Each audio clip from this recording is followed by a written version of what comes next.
তিলক নিয়ে আমাকে অনেকে বলে আপনার কপালে তিলক নেই, আপনি হরিনাম করার জন্য স্টেজে উঠেছেন কেন? আমি বলি এই তো তিলক। বলে ও তিলক নয়, আমাদের কোম্পানি হতে হবে। প্রদীপ কি জানো? প্রদীপ পাল, আমারই পদবিতে প্রদীপ পাল। ওর সঙ্গে দেখা হলো বলবো, ওর সঙ্গে দেখা হয় না তাই দারুণ ভয় পায় আমাকে। তার জ্বলন্ত উদাহরণ আছে। আমাকে ফোন করেছিল যখন আমি দীনকৃষ্ণ ঠাকুরের এগেনস্টে কথা বললাম, একেবারে কড়া ভাষায় যখন ডোজ দিলাম, তখন সঙ্গে সঙ্গে আমাকে পরদিনই ফোন করছে, এই কৃষ্ণদা আমাকে একটু আলাম, শোনো অবান্তর কথা আসলে বলো না, তাহলে আমি কিন্তু কিছু বলবো না। আর অবান্তর কথা যদি বলেছো নাম ধরে বলে দেবো, তাতে আমায় তুমি ভালোবাসো চাই না বাসো। আমি বলে দিচ্ছি আপনাদের, ওর তিলক সেবাটা ভালো করে দেখবে, ওর তিলক সেবাটা ভালো করে দেখবে। ওর তিলক সেবা দেখলে বোঝা যায় নরবরে কোন সম্প্রদায় ভুক্ত তিলক সেবা করে না। আপনি নিয়ে আসুন ছবি ধরে, আমি দেখিয়ে দিচ্ছি, বুঝিয়ে দিচ্ছি। কোন বৈষ্ণবীয় ঘরের তিলক সেবা চারিদিকে 3 কাঠি এরকম তারার মতো দেওয়া নেই। আমি চ্যালেঞ্জ করে বলছি, চ্যালেঞ্জ করে বলছি, আমার ভিত শক্ত আছে, নরবরে না। এই তো ওই ছেলেটি সামনে বসে আছে, তিলক সেবা করেছে, সরাসরি ঊর্ধ্ব দিকে শেষ। এই তো আমি তিলক সেবা করেছি, এই তো সরাসরি ঊর্ধ্ব দিকে শেষ। ডাইনে বায়ে শিব আর ব্রহ্মা বসে।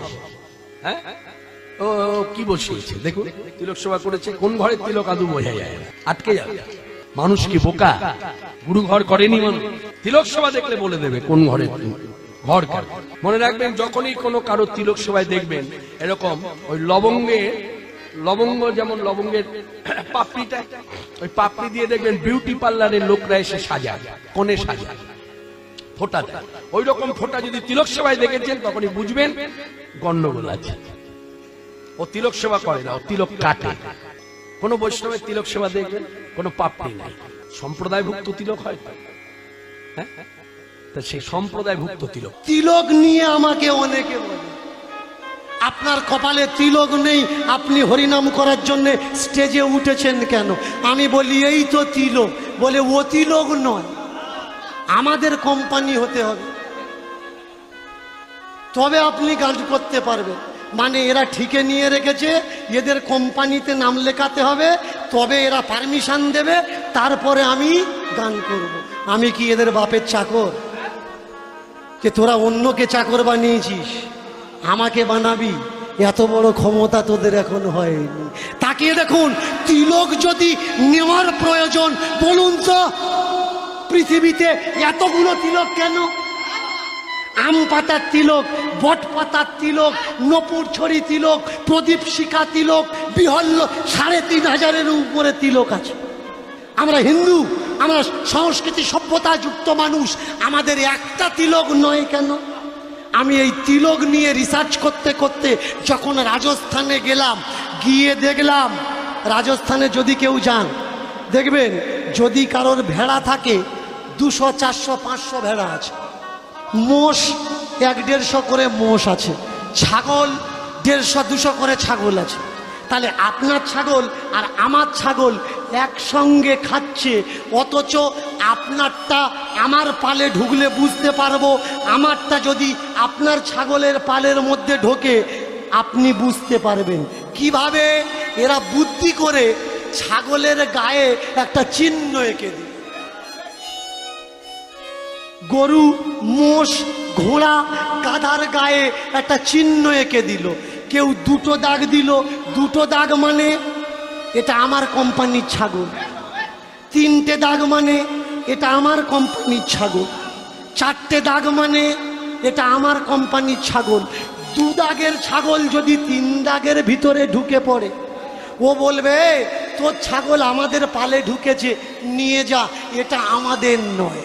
এই আম পাতা, জাম পাতা, বট পাতা, নিম পাতা, এই যত তিলক, এগুলো কি ছাগল চেনার করার জন্য। এই ছাগল যদি ওই দলে ঢুকে পড়ে, এইটা দেখে যাতে চেনা যায় এ আমার পালে ছাগল নয়। কোন সময় এরা আমাদের ছাগল গরু বানিয়ে দিল, আমরা নিজেরা কেউ বুঝতে পারলাম না। ছাগল বলেছি বলে অনেকে ব্যথা পাচ্ছেন। বৈষ্ণবীয় বহু গ্রন্থে লেখা আছে সংসারিক মানুষরা ইতর প্রবৃত্তির মানুষ।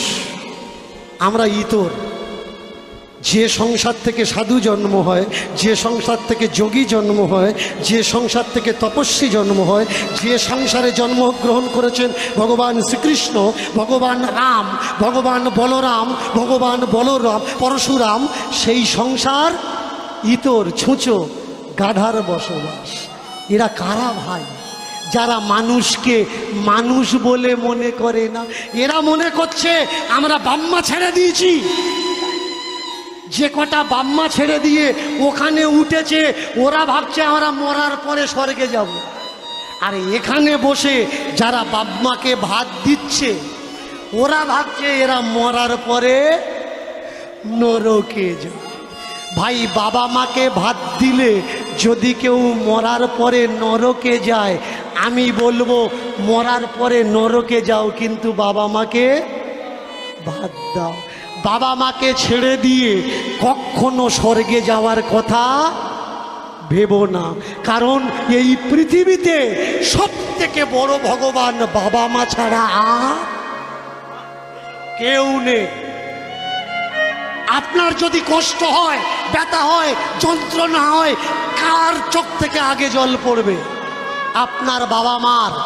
মন্দিরের রাধা গোবিন্দর থেকে জলটা পড়বে না?